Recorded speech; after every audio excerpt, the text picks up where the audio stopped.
Welcome to episode 207 of the Brainy Business, understanding the psychology of why people buy. In today's episode, I'm so excited to introduce you to Greta Harper of Maker's Mark. Ready? Let's get started. You are listening to the Brainy Business Podcast, where we dig into the psychology of why people buy and help you incorporate behavioral economics into your business, making it more brain-friendly. Now here's your host, Melina Palmer. Hello, everyone. My name is Melina Palmer, and I want to welcome you to the Brainy Business Podcast. Today, I'm very excited to introduce you to Greta Harper, a Maker's Mark diplomat. For everyone who has already heard last week's episode with Sarah Wilson from Walmart, you know that this episode is a resharing of a podcast that was recorded while I was a speaker on the live podcast stage at Greenbook's IIEX North America conference in Austin a couple of weeks ago.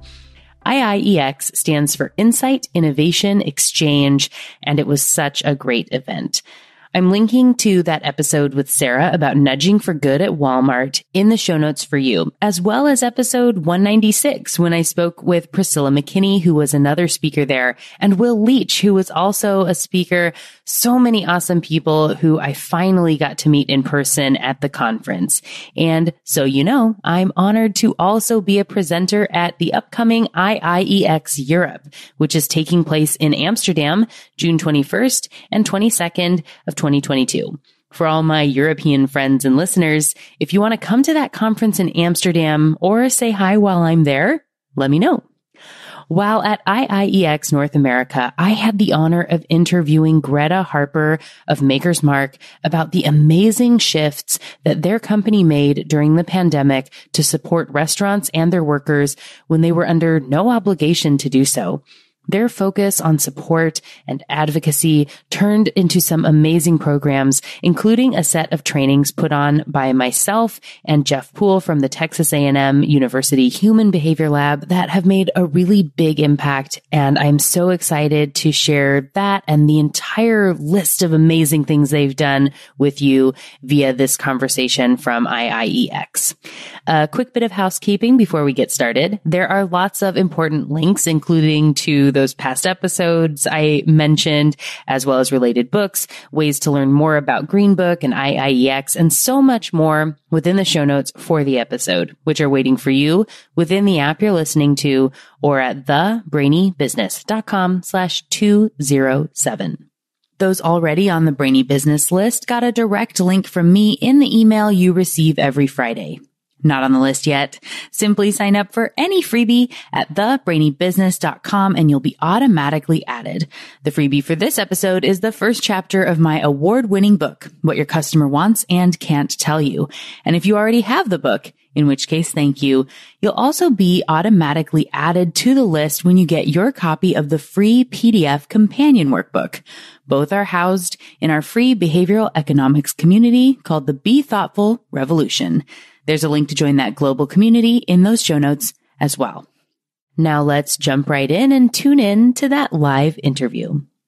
All right. Welcome, everyone, to the Brainy Business Podcast here at IIEX North America, Day 2. I'm so delighted to be joined by Greta Harper from Maker's Mark, and we are talking about behavioral bartending with Maker's Mark and some really amazing and inspiring things that Makers did during the pandemic that I think everyone really can learn from.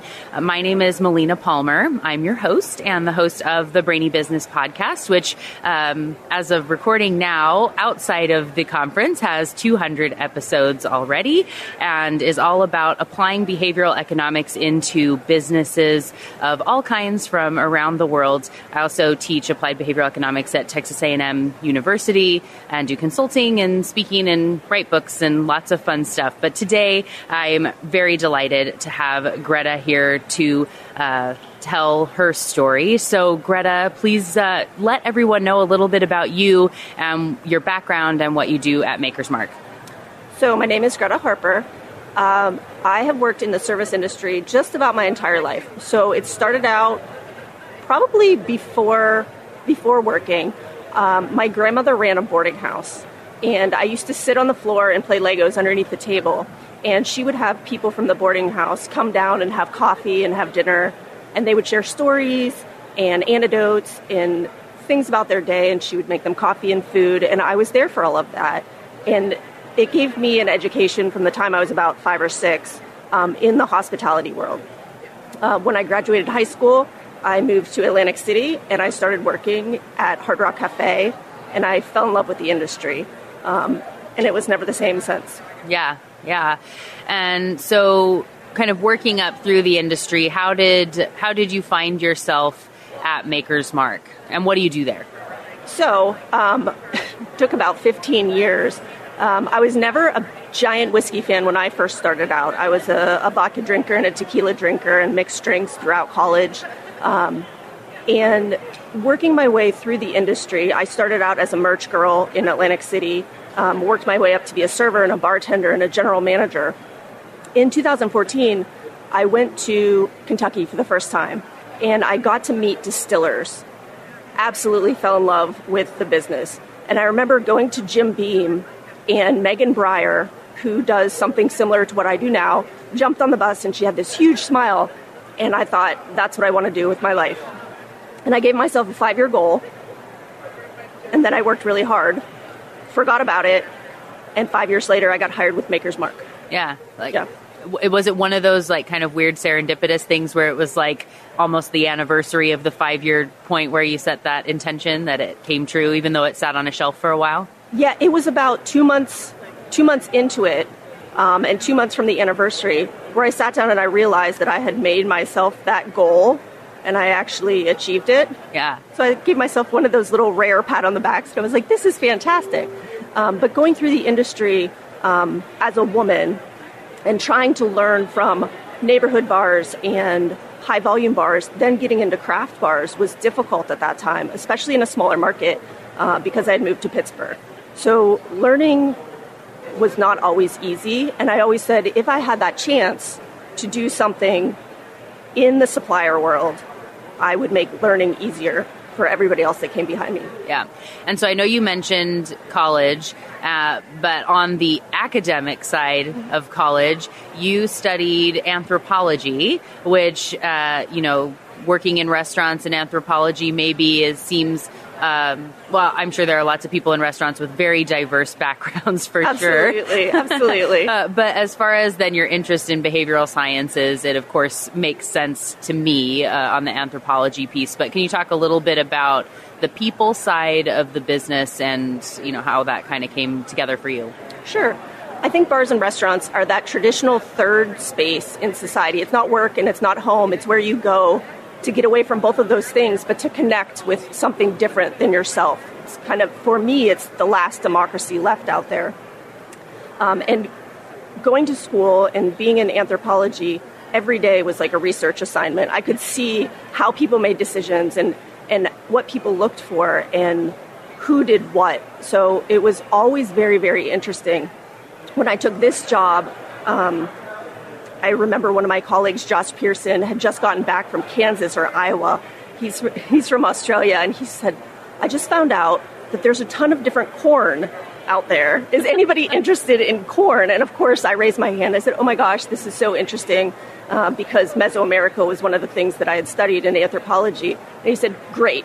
He was like, there's apparently a guy at Texas A&M. You should talk to him. And that was Seth Murray. All right. So an interest in corn is where it began, which I think that, obviously with work I've done with Texas A&M, I know that there are people that have lots of interest in corn and eggshell thickness and all the weird things, all the aggro stuff. But so when you found yourself at A&M, then you were able to have a conversation with someone from the Human Behavior Lab. Exactly. And corn led me there because, bourbon has to be at least 51% corn. It's an American product. Seth, I don't think really knew what to do with me. And he was on a completely different level than I was. So I went around the university and I had meetings with just about, I think, every department imaginable over 3 days. But my favorite meeting was with the Behavioral Economics Lab, and I met Jeff Poole. And he popped up on the screen a picture of Maker's Mark that I know that he did just for me. And he said, what do you think pops out at you the most? And I was like, well, the red wax. And he said, look at this eye tracking. And he did an experiment on me, because I think that's how most people start friendships, is let me experiment on you, right? And at the lab, that's how we, Yeah, that's how we make friends. And I immediately saw the application for everyday use in restaurants and retail. And I was absolutely hooked. And I stayed in touch with Jeff. So the first time I went to Texas A&M was January of 2020. Mm-hmm. Yeah. And you were all excited to start doing lots of research, and then you put a pin in it. So excited. We have a thing in beverage alcohol. It's called Tales of the Cocktail. Part of it is a big party in July every year down in Louisiana, in New Orleans. But the other part of it is education around trade. And I said, I really want to bring what we learned here today to Tales. So I wrote up a seminar. I was so excited. I pitched it to everybody on my brand, which is Maker's Mark, and further up in the Beam Suntory universe. And they said, great, keep pitching it. And it got accepted. And I was working on that. And then March 2020 and the pandemic happened. Right. And I thought, well, it might not affect July. We might be okay. Right. Oh, we all thought that, right? But so for everyone who didn't get a chance to catch my session yesterday with Sarah from Walmart, talking, and if you're not super familiar with the behavioral sciences yet, just as a little bit of an explanation of what it is that we do, is understanding how much of behavior is done on a subconscious level, and that decisions that we're making, humans make on average 35,000 decisions every single day. And most of those are done on a subconscious level. And when we sit down and we think about our brands, like talking about the red wax on the makers, right? And you think this is absolutely going to stand out, or everyone has to notice this sign, or you think about the logical application of what you're doing and what people should do, which here at the Brainy Business, I like to say is a 4-letter word. We don't say shoulds. You maybe feel inclined to say should, and then you should stop yourself and say, if we think people should do that, what will they actually do? And that's what we understand through behavioral economics, behavioral science, understanding those rules that the subconscious brain uses to make those automatic decisions so you can better communicate with buyers, with employees, or anybody else as you are looking to do any communication, just making it more effective. So you had a plan that got amazingly derailed, just as everything did at that time. And let's take a little moment to talk about your role, and from the way that Maker's Mark approaches it, as well as how other brands maybe tend to do that pre-pandemic, so then we can talk about the really cool stuff that you all chose to do and how it was different. Absolutely. So I work in the advocacy sector of Beam Suntory, which is the parent company of Maker's Mark. Advocacy has traditionally been specifically for the on-premise world. That's hotels, restaurants, and bars. At Maker's Mark, it is slightly different because we are part of sales as well. So we manage a barrel program for the markets that we work in, which means that we straddle sales, marketing, and advocacy. And before the pandemic, it was highly focused on on-premise, even within Maker's Mark and other suppliers out there. For us, when the pandemic happened, we were all worried about our jobs. Are people going to keep doing what they've been doing? Bars and restaurants are closing down at a rate that we've never seen before in the industry. And they already work on really, really small margins. If you're a restaurateur and you're making between 5 and 8% profit a year, you're doing great. And that is razor thin. So when this happened and there was a shutdown for what we thought was just going to be a couple weeks or a couple months, we got really worried. And our parent company, Beam Suntory, very quickly, by the end of March, sent out a company-wide email. And they said, we just want everybody to know that until this is over, we're not going to have any layoffs. And that was huge for me. I have 2 kids. I have a husband. I have a mortgage, just like everybody else. And it gave me a place of psychological safety that I could start working through what I needed to do for my people, which is the industry. Right. Well, and it's not formally really announced into the world yet, but my second book is going to be coming out this fall, and it's about change management and working with teams, helping them to better adapt to change within companies. And I love this aspect that Beam Suntory took on of really being able to empathize with where their teams were at and knowing that, whether it's just sort of intuitively at that point, but this cognitive strain that is placed on people when those habits are upended. So, I was talking about how much the subconscious is doing to make decisions on that automatic level. That's done by habits. So where you keep your coffee cup, the way you drive into work, how you drive your car, what you do every day, how you open up your computer, where you sit.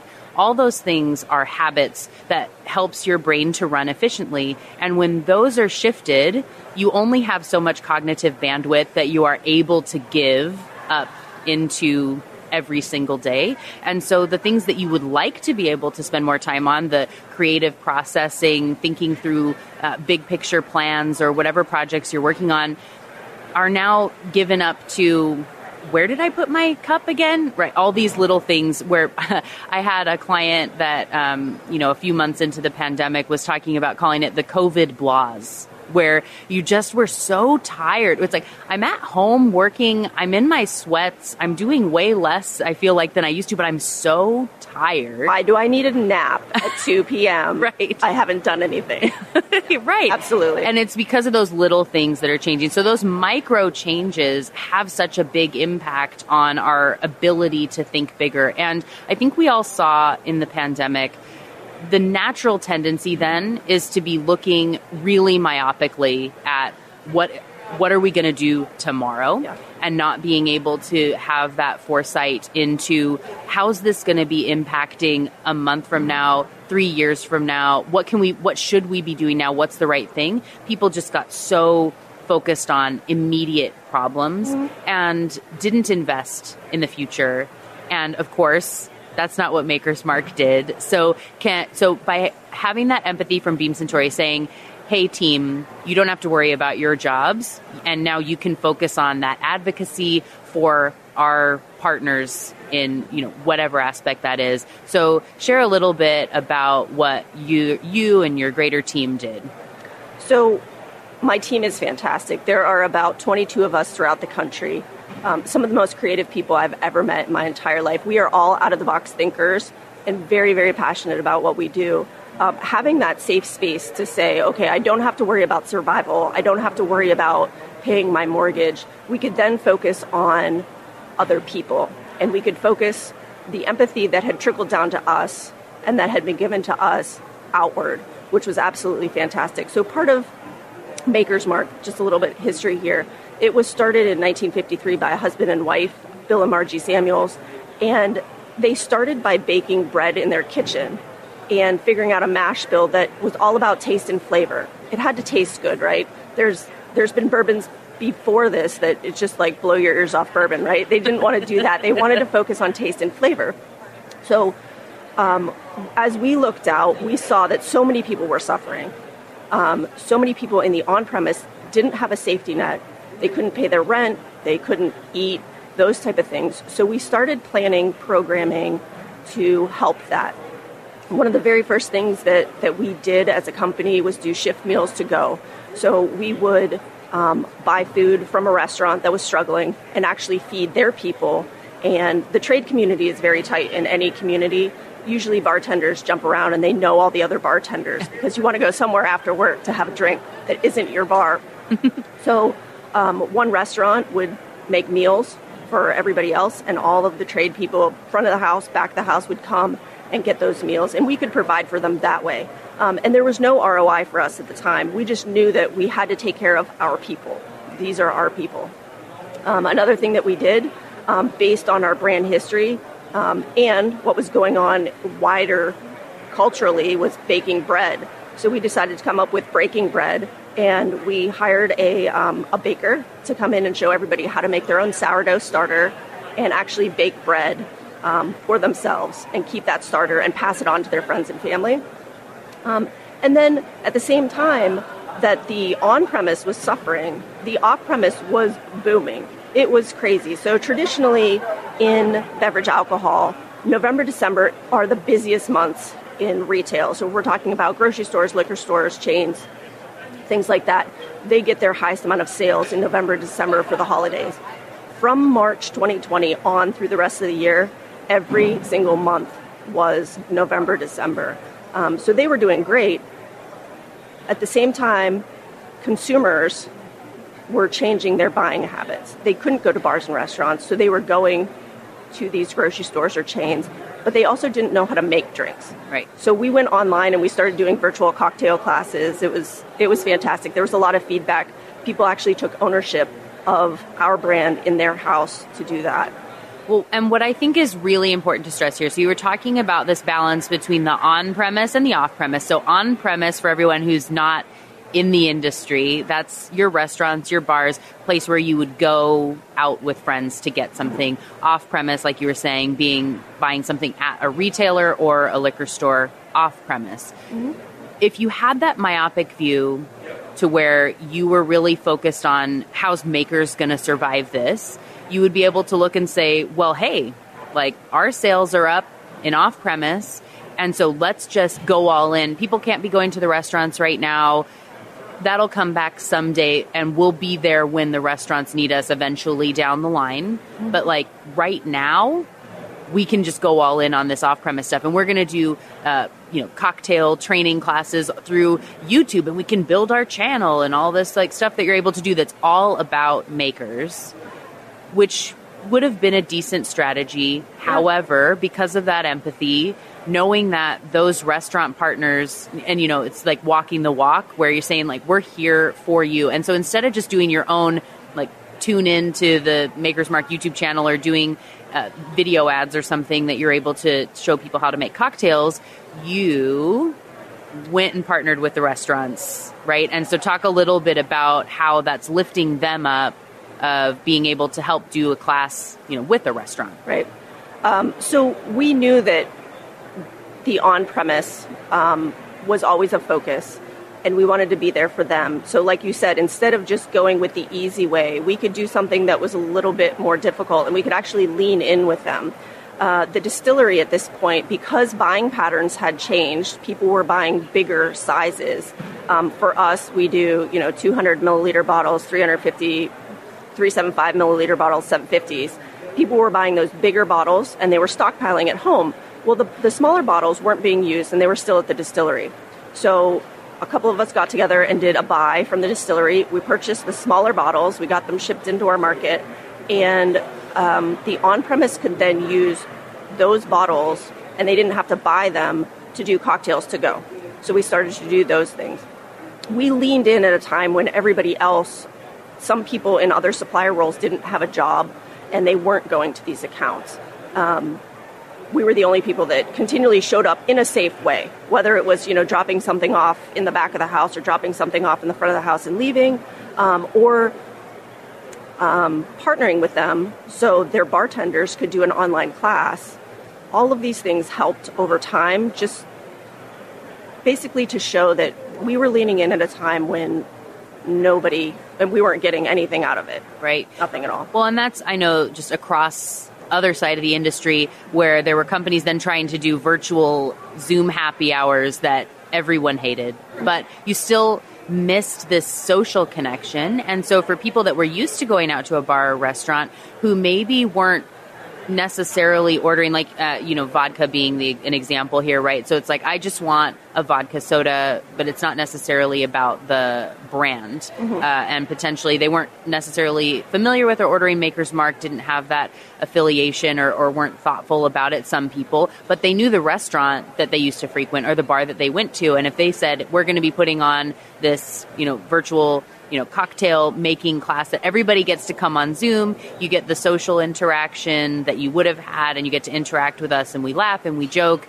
and they were able to pick up so it's not like they had to go buy their own stuff. They were able to pick up kits at the restaurant mm-hmm. with like a meal or something that they could bring home and then make their drinks with everybody. Right. And it became a place where the bartenders and the consumers could still come together in that it was kind of their own third space. That virtual environment turned into that third space. And we all miss being together. And it wasn't quite the same, but it gave people a reason to believe in actually helping someone else. We knew, and consumers knew, that their favorite places might not survive. And they had the long-term thought to say, oh, if I support my restaurant while everything is closed down, my restaurant and bar will still be there when things open back up, and I can go back in and I can see my bartender, and I can be there on a Wednesday night or Sunday to watch the football game.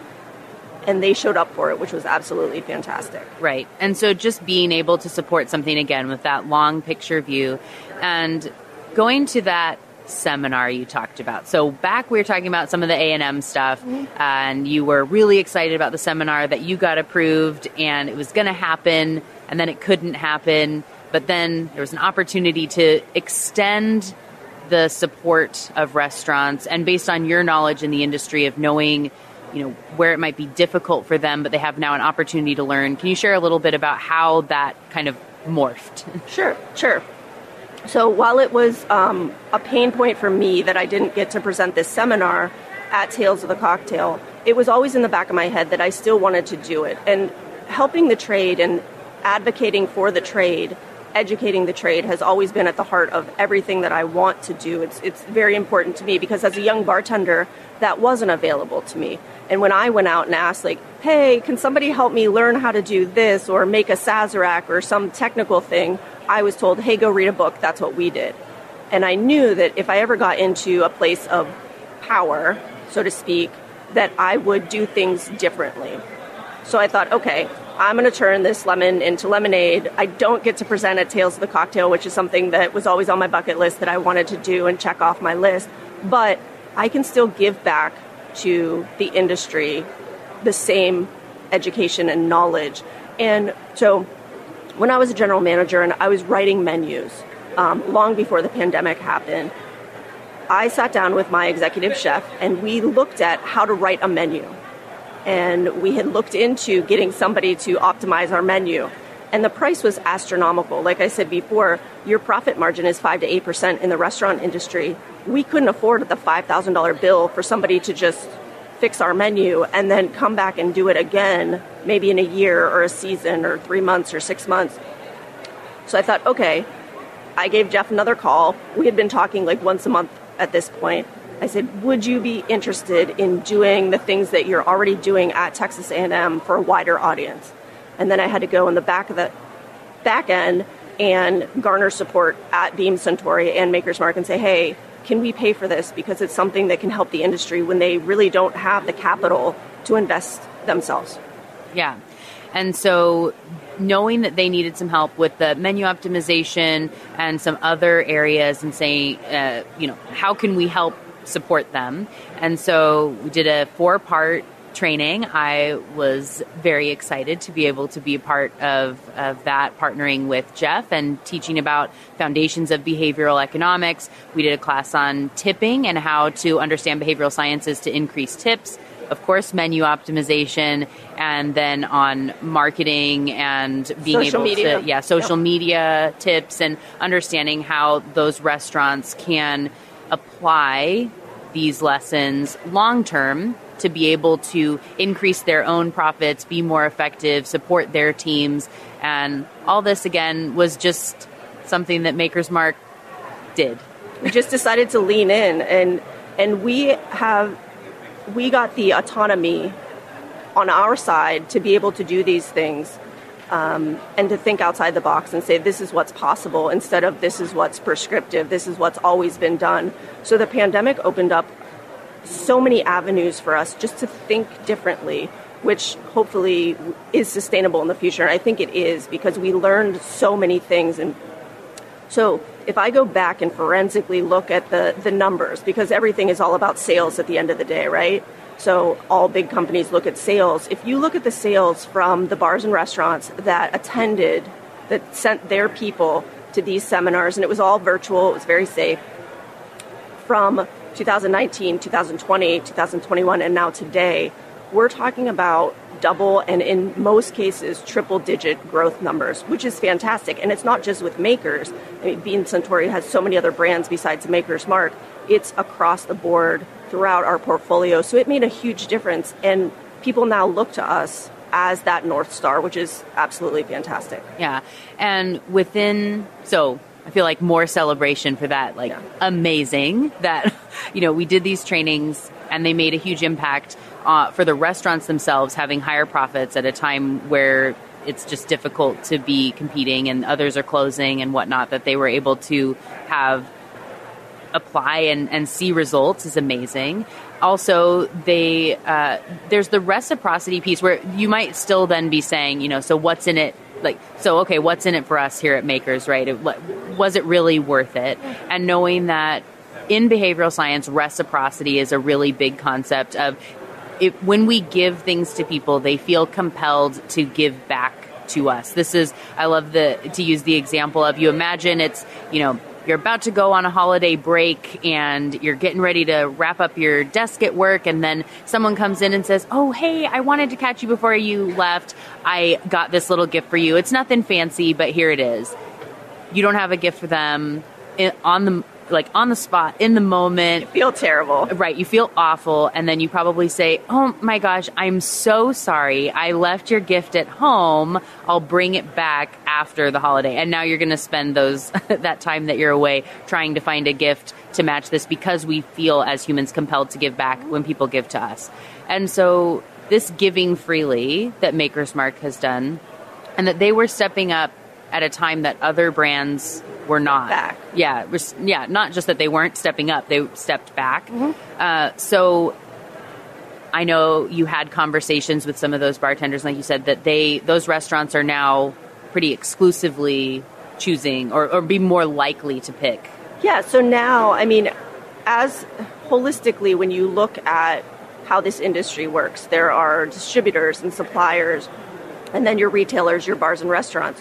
So there are reps from other companies that are now showing up when things are safe, when it matters, when growth needs to happen, and they're looking at menu placements. Menu placements are huge for everybody. If you get a cocktail on the menu, it means that you're going to continually order something, and people see it on the menu and it's easy to order, so they're like, I want the Maker's Mark Old Fashioned. So these reps from other brands are now going to these establishments and they're saying, hey, I'd like to do this. And the bartenders or the owners or the buyers are saying, I'm doing this because these people were here for me when nobody else was.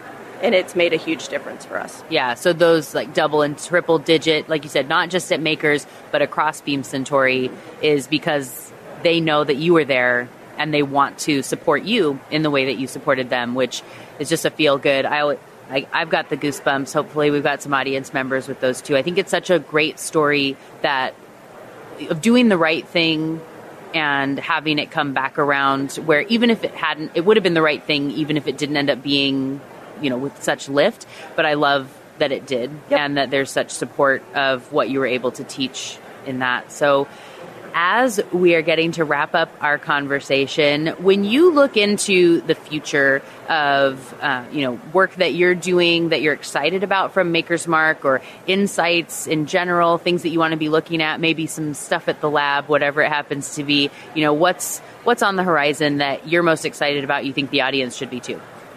Well, I'm a giant nerd, so I'm curious about absolutely everything. But something that I am so excited about, and just it makes my heart grow 3 sizes, because sometimes I'm a little bit of a Grinch, is the fact that we are all about sustainability at Maker's Mark. So we just got B Corp certified, which is fantastic. And there are so many stories about what the distillery is doing in Loretto to reach out to the community, and to reach into the employees. It is a fantastic place to work. We have a voice. We get to hear everyone's voice.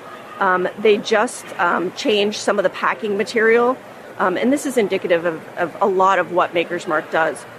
Kim Harmon is in charge of sustainability. She's our environmental sustainable champion.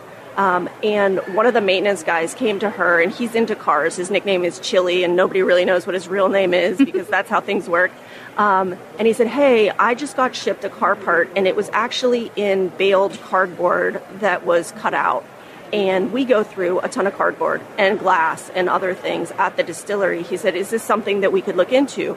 And she said, absolutely. So she did the research, brought in this baler that actually cuts up the cardboard, and now we can use that cardboard as our packing material instead of plastics, instead of things that aren't sustainable. I mean, we've partnered with the University of Kentucky. We have a white oak repository. One of the most important things about bourbon is oak, and it just doesn't grow in a day. So you have to look 80 and 100 years out. And as a company, Beam Suntory and Maker's Mark, we look at those 100-year goals, and we can plant the seeds today that we personally may not see the shade of or don't get to climb those trees, but somebody else will. Yeah. And I know that even with products, like you said, so the oak, you're planning 80 or 100 years out. How many people listening are planning even 80 or 100 days out sometimes, right? And just knowing, too, that product, because of the maturation process, not just aging, that you have a 5 to 7 year span, that you can't just decide to make more bourbon tomorrow because you have big orders. You have you're 5 or 7 years away if you needed to up. Yeah, I always joke with people, there's a huge difference between age and maturation. I feel like I'm in my mid-40s, but that's my age. My maturation some days is like a 19-year-old, some days is like a 12-year-old boy. It just really depends. And I think that we're all like that. But it all affects the end product, right? Like we've always been... Our North Star has always been taste and flavor. Taste and flavor is at the heart of everything that we do. And we can then, because we've been so focused on that one thing through our entire DNA, we can then focus on sustainability now. We know exactly where taste and flavor comes from. We know what levers to pull. Now we can start looking outward and focus that way. Right. And just being America's most loved bourbon brand, right? Absolutely. Yeah.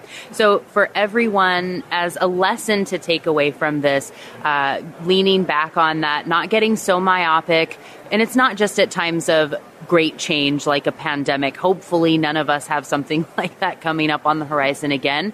But we get too focused on the little stuff, the tomorrow, like I said, 80 days out. You don't have to be thinking 80 years into the future like Maker's Mark is, but maybe planting some faster growing trees and thinking about the shade that you're going to need in a few years and thinking about how you can be doing the right thing in a way that's being able to use reciprocity, understanding how you can support your partners in a way that's just going to give back and help to, I feel like I'm going to just totally abuse this metaphor and like nurture that tree or something. I don't know. We'll just leave it there before I get too ridiculous. And I want to say thank you again to Greta Harper from Maker's Mark for joining me today to talk about this amazing work and everything that you've been doing. And of course, shout out to the Human Behavior Lab at Texas A&M University, to Jeff and Marco Palma, who is running the lab there.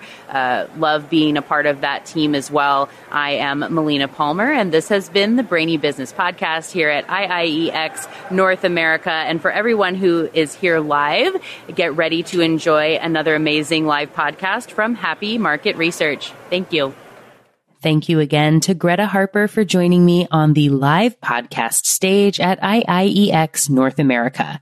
And of course to Greenbook for inviting me to do 2 live shows there, as well as the upcoming one in Amsterdam at IIEX Europe in a couple of weeks.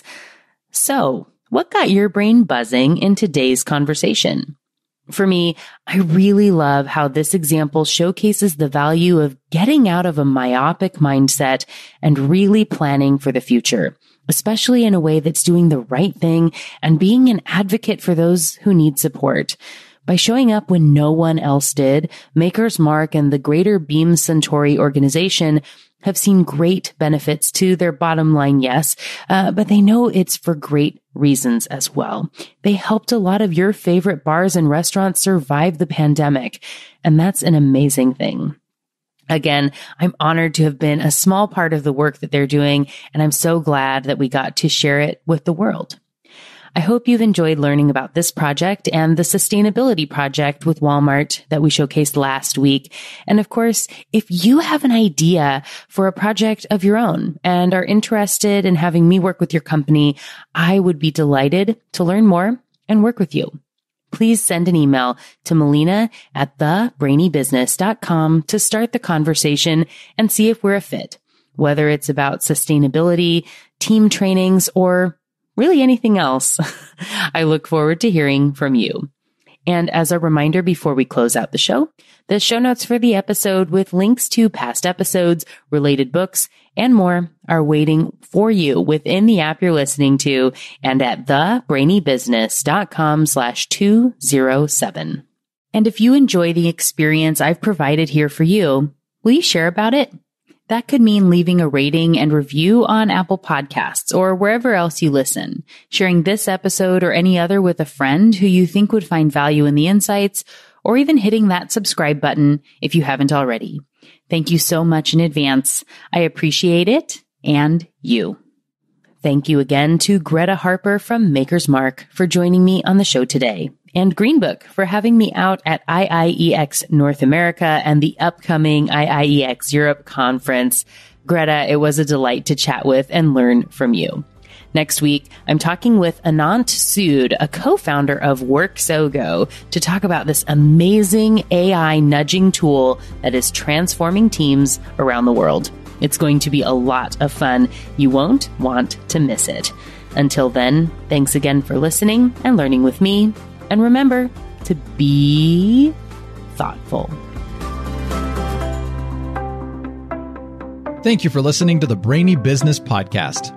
Melina offers virtual strategy sessions, workshops, and other services to help businesses be more brain-friendly. For more free resources, visit thebrainybusiness.com.